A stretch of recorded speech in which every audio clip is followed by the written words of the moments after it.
You know the morning I'm talking about. You woke up later than you meant to, you've got your phone in your hand before you're even properly conscious, you grab some cereal or something on the way out, or you just skip breakfast entirely and told yourself that you'd sort it out later or grab something on the way. You then sit down to work, you're already behind, you're already slightly stressed, and you're already running on caffeine rather than anything that your brain can actually use. And then by 11 o'clock, you're done. You know, you're not exactly tired, just kind of flat and already looking at your diary and psyching yourself up for the rest of the day. That kind of morning isn't a discipline problem. It's not a willpower problem. It's a physiology problem. And once you understand what's happening in the first few hours of your day at the biological level, you stop trying to push through it and start building a morning routine that works with your brain rather than against it. And that's what this episode is all about today. Now, I'm not going to tell you what your morning should look like because your life is your life. It's going to be completely different to mine. But what I would like to do is walk you through what my morning actually looks like. Not an idealized version, but the real one. And more importantly, I want to explain why each part is there, because none of it is kind of arbitrary, right? And most of it came from years of working with clients who were performing at really high levels, but still couldn't understand why their mornings were costing them so much. My weeks are basically split into two. I do 3 days in London at the hospital in Harley Street and then 2 days working from home in Somerset. Now, the mornings look a little different depending on where I am, but the principles are essentially the same. On a Somerset day, I wake up naturally at around 5 a.m. Now, I don't set an alarm, and that matters, by the way, because waking naturally rather than being kind of jolted out of sleep means your cortisol awakening response, you know, the natural surge of cortisol your brain produces in the first 30 or 45 minutes after waking, rises as it should rather than kind of spiking in response to stress. Now, your brain uses that response to prepare you for the demands of the day. Now, you don't want to suppress it, you want to be working with it. Now, the first thing I do is water before anything else. You know, your brain is roughly 75% water, and you've just spent 7 or 8 hours not drinking any. So even mild dehydration impairs working memory, attention, reaction time. Not dramatically, but measurably. And drinking water before you do anything else, it's not a wellness cliche. It's probably, no, I'd say almost definitely the cheapest and easiest cognitive intervention that you have available to you. So, done that, then I have a shower, drink a bit more water, and then I go for a walk. Now, just 20 minutes usually in the fields near the house if I'm in Somerset, or in a park if I'm in London. And this is probably the most important 20 minutes of my entire day. And here's the physiology behind it. Now, a single bout of low to moderate intensity aerobic exercise like a brisk walk measurably increases blood flow to the prefrontal cortex.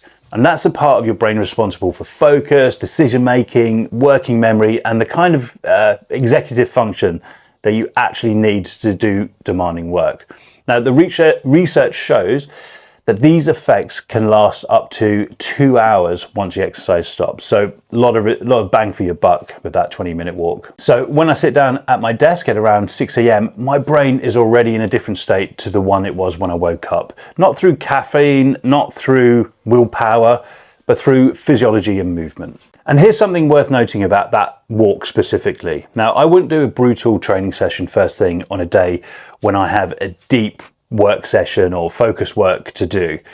Now, there's a distinction worth making there, because prolonged, very high intensity exercise, the kind that leaves you feeling genuinely wrecked, can impair cognitive performance in the hours that follow. Now, if I have to do something like prepare for this video, which includes lots of reading and research and writing, I don't want to be totally exhausted. The goal is to prime my brain, not drain the system before the day's even started. And I tend to save the harder training for the afternoon, and it works as a kind of a natural stop point, a rest between the morning work and whatever I've got to do in the evening. But in the morning, the exercise is in service of what I'm about to do at my desk, and that's a distinction I think very few people make consciously, and it really matters a lot. And when I get back from my walk, I usually have a lion's mane coffee, and I mention this because it's worth knowing why. Now, lion's mane mushrooms contain compounds which research suggests can stimulate the production of nerve growth factor in the brain. Now, nerve growth factor supports the neurons that are responsible for attention and memory. The evidence on this is genuinely interesting, particularly in preclinical research. Human trial human trial data is still kind of developing, but I think the mechanisms make sense to me, and I like a hot drink in the morning, it tastes great, and the caffeine is pretty low, so I don't get that kind of jittery feeling that I often get when I drink coffee. Then I sit down and work, usually from around 6 till 9 a.m. No emails, no phone, not because I'm trying to be productive for the sake of it, but because your brain is in a specific state in those first few hours. Now, your dopamine and your norepinephrine, your capacity for sustained focus, these are typically at the highest point in the morning. That window is way too valuable to spend replying to emails and losing focus and attention to other stuff. Now, the deep work goes first. Everything else comes after that. Otherwise, it just doesn't work for me. Then at around 9 a.m., I'll have a coffee and stand in the garden for a few minutes. Now, after 3 hours of deep work, that break really matters more than people realize. Sustained sitting compresses the spine, it reduces circulation and gradually lowers cerebral blood flow. Even a few minutes of standing and moving changes all of that. And there's also something specific happening when you kind of step away from your screen and let your attention kind of go wide rather than narrow. Your brain shifts from the focused, task-orientated mode that it's been in into something closer to a resting state.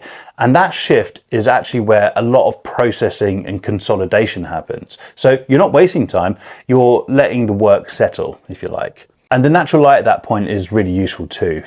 Though in summer it's kind of more of a bonus than a necessity, given that I've already been outside at 5 a.m. But in the winter, when I'm up and walking in the dark, that mid-morning light exposure genuinely matters for keeping the circadian rhythm anchored and ticking over as it should.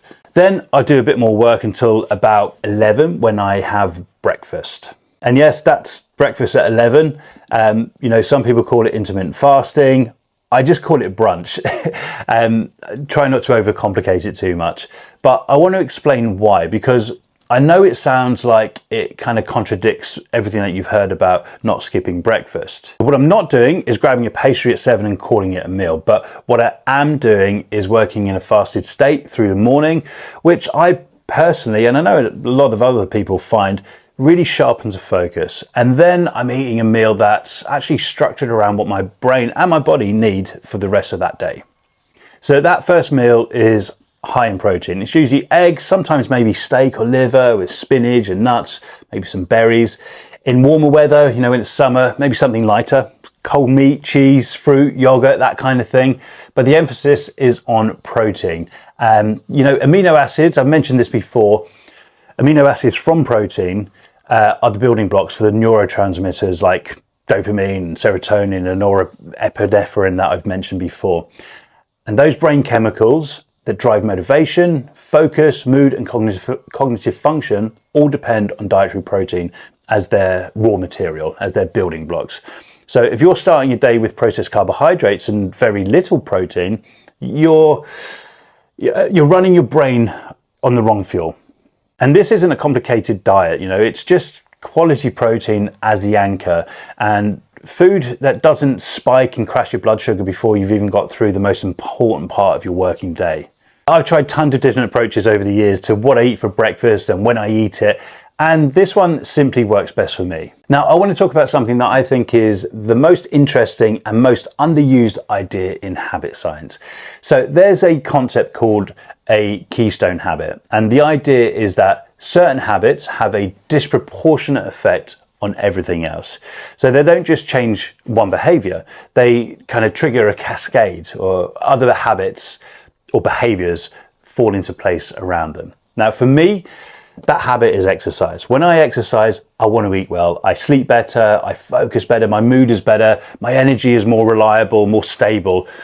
The exercise doesn't just benefit me in the ways that you'd expect, the obvious things from exercise itself. It sets a tone that the rest of my day then responds to. And here's something that I find genuinely compelling about this. The keystone habit is different for different people. For some people, or for some of my clients, it's sleep. When their sleep is right, everything else follows. They make better food choices, they move more, they're more patient, more focused. When the sleep is poor, the whole system kind of collapses and wobbles. Now, for other, it's nutrition. If you get the food right, for these people, if they get the food right, the energy is there and the motivation to exercise is there. And then the sleep improves as a result of that.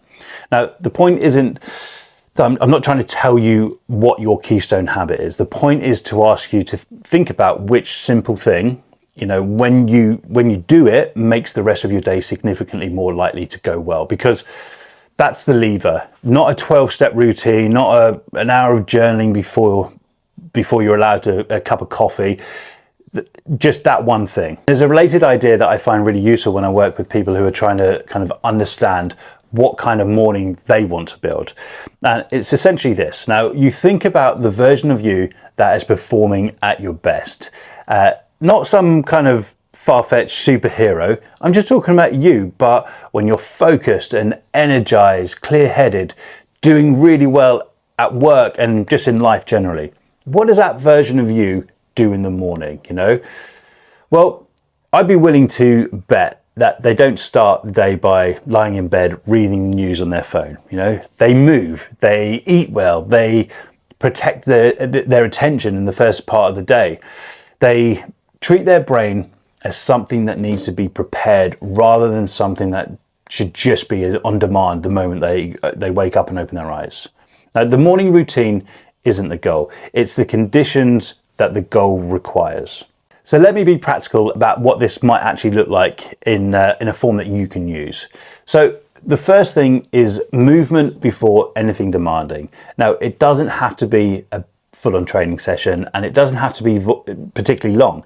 A 20-minute walk, which could be part of your kind of morning commute to work, at a pace that gets you slightly warm before you sit at a desk, is enough to meaningfully change the state of your brain.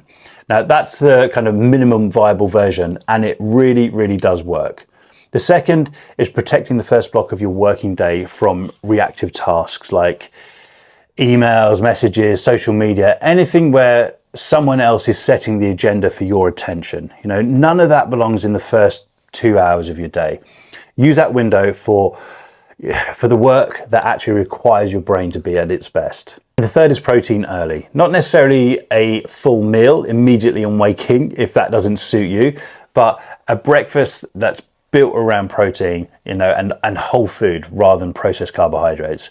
Your neurotransmitters are made from what you eat. And this isn't a metaphor, this is biochemistry. And finally, and probably the most important, figure out your keystone habit. That one thing that when you do it, it makes the rest of your day more likely to go well. Then build the morning around that, not around a list of things that you've read that you think that you probably should be doing. The best morning routine you can have is the one that you actually do. So it needs to be realistic and work for your life, your physiology, and your goals, not anyone else's. Your brain is not going to perform on demand just because you need it to, but it will respond to the conditions that you create. And those conditions start the moment that you wake up. And that's what the morning is for. And if you want a clearer picture of where your own brain performance currently stands, I put together a free 3-minute assessment that looks at exactly this: how you move, how you eat, how you recover, and how it's all showing up in your day. And the link is in the description. And if this kind of thinking is useful to you, if you find it interesting, then the newsletter is where I go deeper into this every single week. It's real, practical, no filler. You can subscribe below, and hopefully I'll see you there.